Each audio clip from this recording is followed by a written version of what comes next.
2025 sera-t-elle l'année d'un transport aérien non perturbé concernant les dessertes des lignes intérieures? C'est peu dire que depuis ces dernières années, les difficultés se sont enchaînées. Crise du Covid-19 avec à l'époque un quasi-arrêt des liaisons intérieures.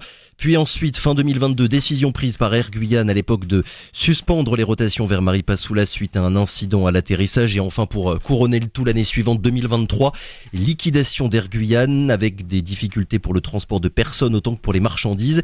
Et aujourd'hui, donc, cela fait désormais un peu plus d'un an que Vanair et Guyane Express Fly sont arrivés aux commandes. D'abord dans le cadre d'une délégation de service public d'urgence qui aurait dû être ensuite remplacée par une DSP définitive, mais la CTG a fait le choix de poursuivre une période de transition via ce qu'on appelle une OSP, une obligation de service public. On y reviendra dans quelques minutes. Quel bilan donc de cette première année d'activité pour Guyane Express Fly et qu'attendre des mois à venir? Pour en parler, Samuel Kramer est notre invité ce matin. Bonjour. Bonjour Victor Zamit et bonjour aux auditeurs. Vous êtes le directeur de Guyane Express Fly. Merci beaucoup d'avoir accepté notre invitation, Samuel Kramer. De quel œil déjà est-ce que vous regardez l'année qui vient de s'écouler, la première année d'existence et d'activité, on pourrait dire, pour votre compagnie aérienne? Est-ce qu'on est, d'après vous, toujours en train de vivre les effets du choc de la disparition d'Air Guyane ou bien peu à peu, vous arrivez à vous organiser, Samuel Kramer? Bien écoutez, merci à vous pour l'invitation. Je pense que le cadre a bien été posé. Il faut rappeler l'historique de la situation dans laquelle la compagnie a été créée. Oui. Et il faut bien noter aussi qu'on n'est pas dans la continuité d'Air Guyane, de l'ancienne compagnie, puisque l'offre qui avait été faite de reprise après la liquidation du groupe CARE par le groupe Louison n'a pas été acceptée par le tribunal. Ça, je pense que c'est un point important. Cependant, ça n'a pas atténué les ambitions du groupe Louison et qui après a créé cette nouvelle compagnie en rachetant les nouveaux avions. Je pense qu'on aura l'occasion de revenir sur ce point-là. Mais du coup, cette première année, je pense que on peut être satisfait pour plusieurs raisons. C'est un début. On a pu aussi créer de l'emploi, préserver les compétences en local. Oui. Donc il y a... Oui, en recrutant, combien de pourcentage déjà des anciens salariés d'Air Guyane? À peu près 70% des anciens salariés par rapport à ce qui était possible de faire au modèle économique que nous avons mis en place. Donc voilà, donc c'est un premier regard qui est plutôt satisfaisant compte tenu des enjeux du territoire et des attentes de la population et des besoins des territoires enclavés de notre territoire. Tout le monde se souvient évidemment des lacunes d'Air Guyane et toutes les plaintes qu'il y avait mois après mois et année après année sur le service qui était proposé par l'ancienne compagnie aérienne et tous les problèmes qu'il y avait. Je suppose que vous avez regardé un petit peu en détail finalement la façon de faire et tous les processus d'Air Guyane. Vous arrivez avec quelle proposition finalement? Sur quel point est-ce que vous avez envie de vous différencier de ce que faisait Air Guyane, Samuel Kramer? Mais écoutez, comme je vous rappelais, c'est une création d'entreprise. On a un petit peu été, on a mis en place les choses dans l'urgence face aux besoins. On tend à faire mieux, au quotidien, s'améliorer. On a effectivement le bilan on a un œil sur ce qui s'est fait par le passé. On essaye aussi d'avoir des ambitions différentes et de stabiliser et d'améliorer le service, mais il faut savoir que c'est quelque chose qu'on met en place au quotidien. Donc bien sûr, jusqu'à maintenant aussi, c'est vrai qu'on a quelques difficultés, mais des aléas parfois météorologiques, parfois d'infrastructures. Oui. Et tout ça, on doit y pallier au quotidien, trouver des solutions au quotidien. Et donc, pour déjà pérenniser l'activité actuellement, on a racheté, comme je vous le disais, les 4 avions de l'ancienne compagnie Air Guyane, plus le soutien de Vanair. Donc déjà, on espère pouvoir bénéficier de suffisamment d'avions pour un service de qualité. Et après, bien sûr, on continue à mettre en place un service client pour être à l'écoute des clients et pouvoir améliorer tout ce qu'on se doit d'améliorer en tant que compagnie aérienne. Là vous êtes aujourd'hui, début 2025, à combien d'appareils? Alors, actuellement, nous sommes à 4 appareils grâce à nos partenaires et nous avons pu remettre en vol un des 4 appareils dont on a fait l'acquisition. On espère d'ici la fin de l'année 2025 avoir 3 de nos appareils Guyane Express Fly en vol d'ici la fin de l'année. Mais vous savez, c'est beaucoup de de démarches administratives. Ouais. Le domaine aérien, je ne vous l'apprends pas, Très réglementé. C'est très réglementé. On pense avant tout à la sécurité des passagers et des biens transportés. Donc ce sont des démarches qui sont longues, qui sont techniques et qui prennent du temps. Donc on est déjà très très satisfait d'avoir pu remettre en 1 an en vol un appareil qui nous a permis aussi d'obtenir notre certificat de transport aérien, donc d'être une compagnie à part entière, une voilà, compagnie aérienne à part entière. C'est ça, tout à fait. Et du coup, on a su mener ce défi de mettre en vol un avion en parallèle de la poursuite de l'activité. Donc actuellement, on a un de nos appareils qui est en vol, plus 3 via notre partenaire Vanair. Idéalement, il vous faudrait combien d'appareils, on va dire, pour arriver à proposer une desserte aérienne qui soit la plus intéressante possible pour la Guyane, Samuel Kramer? Alors actuellement, avec 4 appareils pour la Guyane, on peut répondre aux besoins essentiels. Essentiels de la population. Après, on va continuer aussi à analyser au fur et à mesure des mois les besoins qui sont grandissants, puisqu'on sait que les communes de l'intérieur se développent, que malheureusement elles sont enclavées. Il y a eu un épisode de sécheresse qui nous l'a rappelé encore fortement ces derniers mois, ces dernières semaines. On a su mettre en place quelques moyens d'urgence afin d'apporter nos solutions, nos moyens pour soulager un petit peu cet épisode de crise climatique.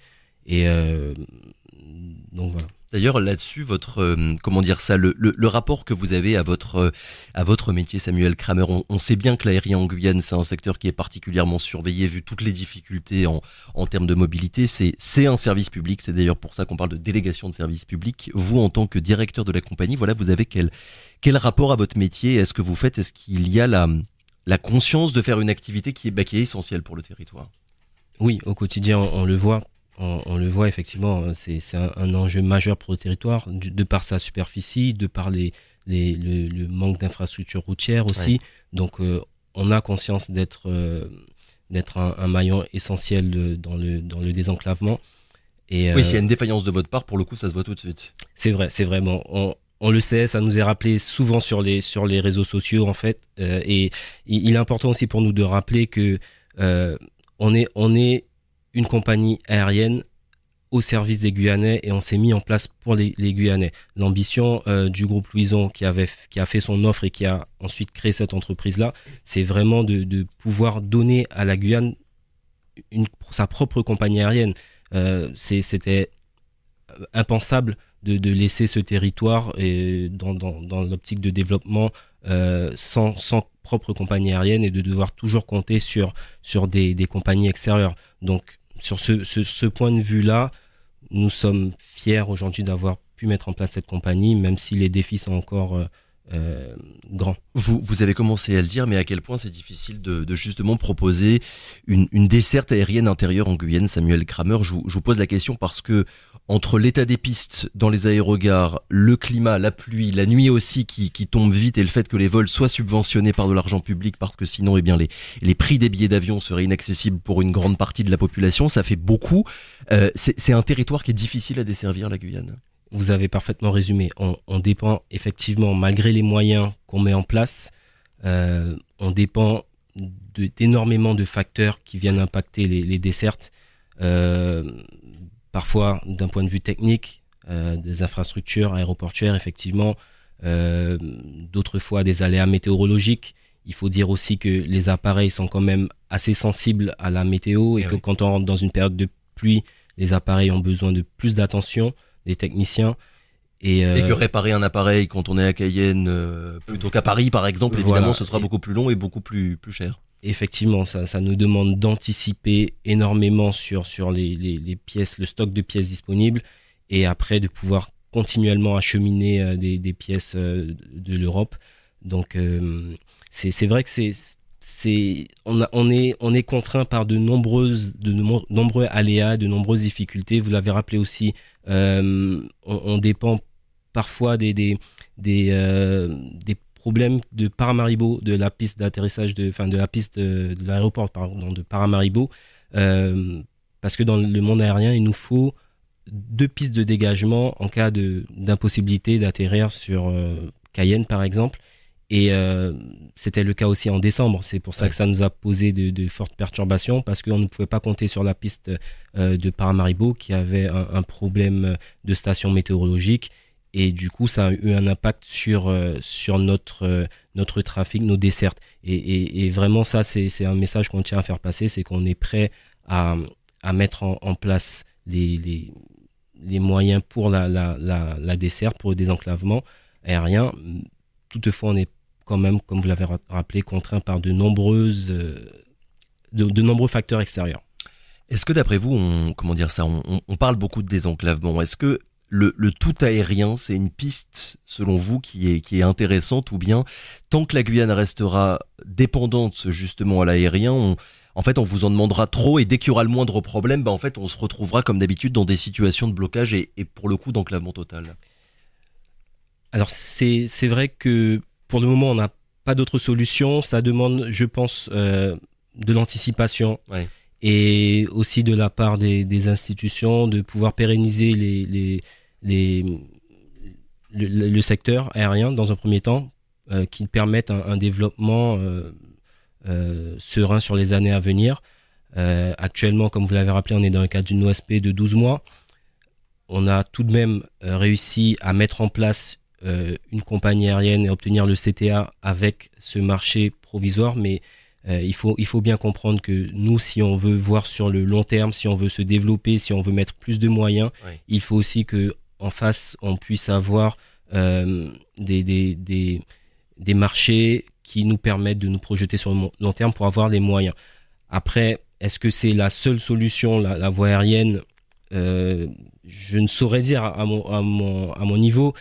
Par contre, ce que je peux dire à l'heure actuelle, c'est que il faudrait plus de projection en fait. Enfin, il faudrait permettre d'avoir une meilleure visibilité sur le long terme pour que nous on puisse mettre plus de moyens en œuvre. On y reviendra justement sur l'anticipation, la projection et le cadre, le régime juridique actuel dans lequel finalement votre compagnie aérienne fait aujourd'hui partie. Samuel Kramer, je reviens sur ma question concernant le désenclavement pour savoir finalement vous, en tant que directeur d'une compagnie aérienne en Guyane, de quel œil est-ce que vous regardez finalement les projets concernant le désenclavement, la route du fleuve? On parle en ce moment de cette piste améliorée entre Apatou et Papaichton. Est-ce que ce sont finalement des perspectives qui pourraient venir concurrencer votre activité, ou bien à terme il faut qu'il y ait un maillage intéressant entre toutes les possibilités de transport, le routier mais aussi l'aérien?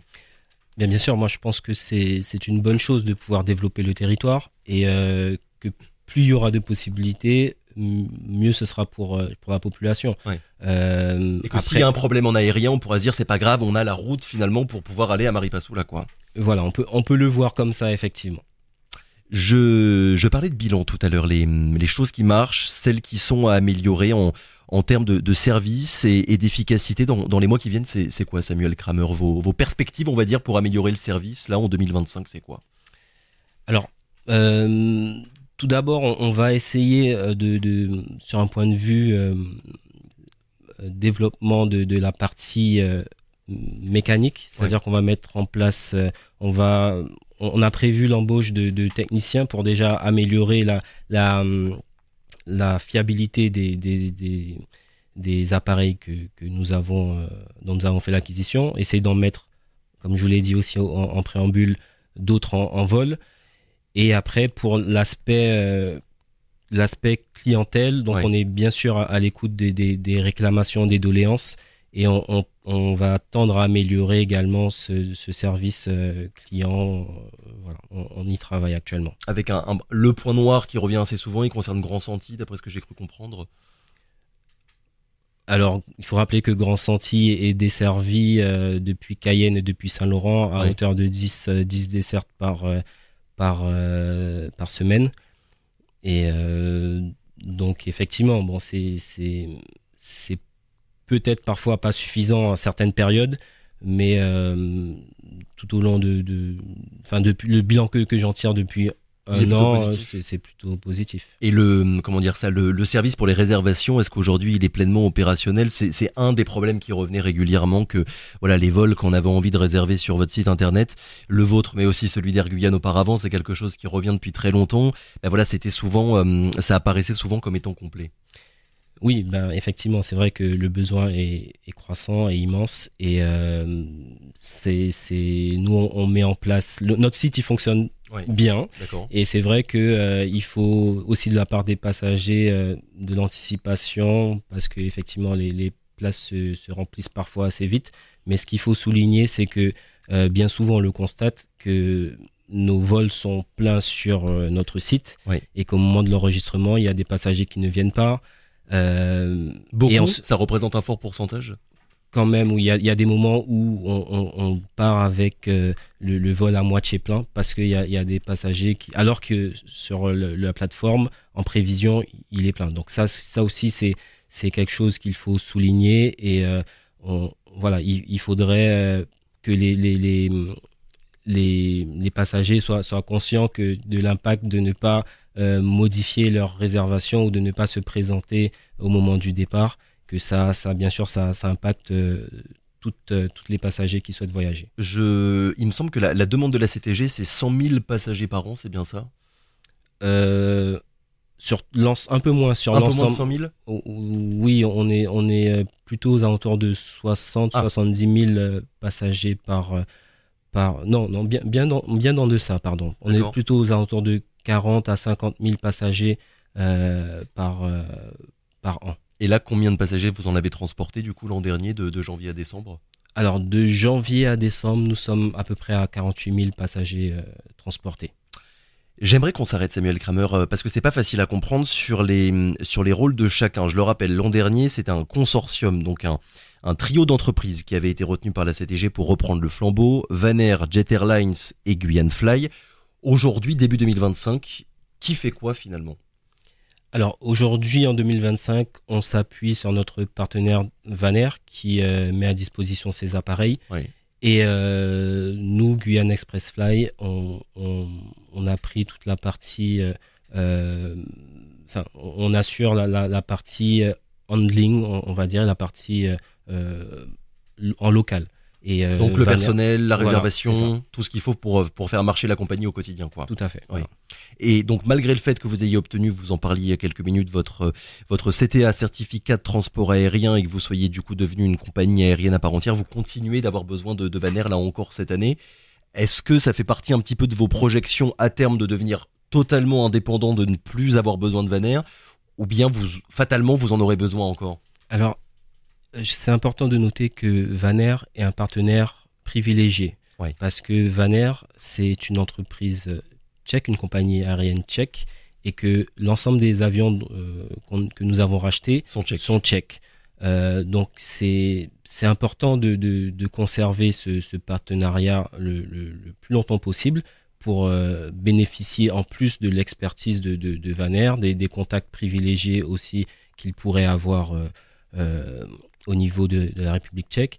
Et voilà, en fait, nous, on souhaite vraiment apporter un service de qualité, et tout autant que ça sera nécessaire de le faire avec notre partenaire, on va s'appuyer dessus, parce que d'autant plus que ça se passe très bien actuellement, qu'on a pu mettre en place. Il faut être conscient qu'on a quand même répondu dans l'urgence, et qu'on a su mettre en place rapidement des moyens pour assurer la continuité du service. Justement, puisqu'on parle d'urgence, on parlait tout à l'heure, Samuel Kramer, du régime juridique qui encadre vos activités. Comment est-ce que vous avez reçu à Guyane Express Fly le choix de la CTG de ne pas tout de suite enchaîner sur une DSP, délégation de service public définitive?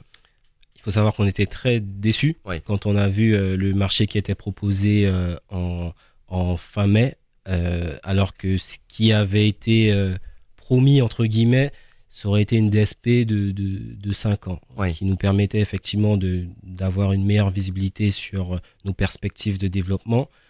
D'avoir une DSP d'urgence, je me permets de vous couper parce que c'est un petit peu technique. DSP d'urgence, quand vous êtes arrivé, à la base je crois que c'était de 7 mois. Tout à fait. Et ensuite enchaîner directement sur une DSP définitive, mais finalement on est encore dans cette situation un petit peu provisoire là actuellement. Effectivement. Donc, comme je l'ai dit, c'était une déception. Ouais. Maintenant, il faut continuer à faire les rotations pour ne pas pénaliser la population. Donc, nous avons accepté pour cette raison de continuer d'accepter cette décision de l'OSP de 12 mois, mais ce n'est vraiment pas ce qu'on espérait. Donc au niveau de la filiale Guyane Express Fly et du personnel, c'est vrai qu'il y avait une part de déception parce que la plupart des employés qui ont accepté ce challenge avec Monsieur Louison, qui a accepté, qui ont cru au projet, c'était aussi dans l'espoir d'avoir tout de suite après la période d'urgence de 7 mois, de meilleures perspectives avec une DSP de 5 ans. Et une stabilité du coup de fait. Ouais. Effectivement, une stabilité. Mais voilà, on pense, on montre au quotidien qu'on peut faire et on espère que ce message-là sera reçu par les institutions qui vont nous permettre de mettre en place par la suite une DSP un peu plus pérenne, qui nous permet d'avoir un peu plus de perspective, effectivement. En tout cas, une des conséquences, c'est que là, actuellement, le marché, il reste ouvert. S'il y a d'autres entreprises, d'autres compagnies aériennes qui veulent venir travailler en Guyane, c'est tout à fait possible et c'est l'intérêt, du coup, d'avoir cette OSP au lieu d'avoir une DSP définitive. Comment dire ça? Comment est-ce que vous le prenez? Est-ce que d'après vous, c'est de la part de la CTG une façon de ne pas se retrouver bloqué comme ça a pu être le cas avec Air Guyane et ils vous demandent finalement de faire vos preuves avant de vous dire allons-y banco, on signe avec vous pour 5 ans? En tout cas, ça n'a pas été dit clairement, donc c'est à eux peut-être qu'il faudrait demander les raisons de ce choix-là. Encore une fois, nous on a accepté pour ne pas pénaliser la population et on fait de notre mieux au quotidien. Et ça change quoi pour vous la réintégration du DACS, dispositif d'aide à caractère social dans les OSP? Je sais, c'est un petit peu technique, il y a beaucoup d'acronymes ce matin, mais d'après ce que j'ai compris, en tout cas l'ambition de la CTG, l'objectif c'était de motiver la compagnie à faire plus de vols que ce qui était prévu dans la DSP. Est-ce que c'est à peu près comme ça qu'on peut présenter les choses? Alors, ce qu'il faut savoir, c'est que le dispositif d'aide à caractère social nous permet d'être compensé par passagers transportés. D'accord. Donc,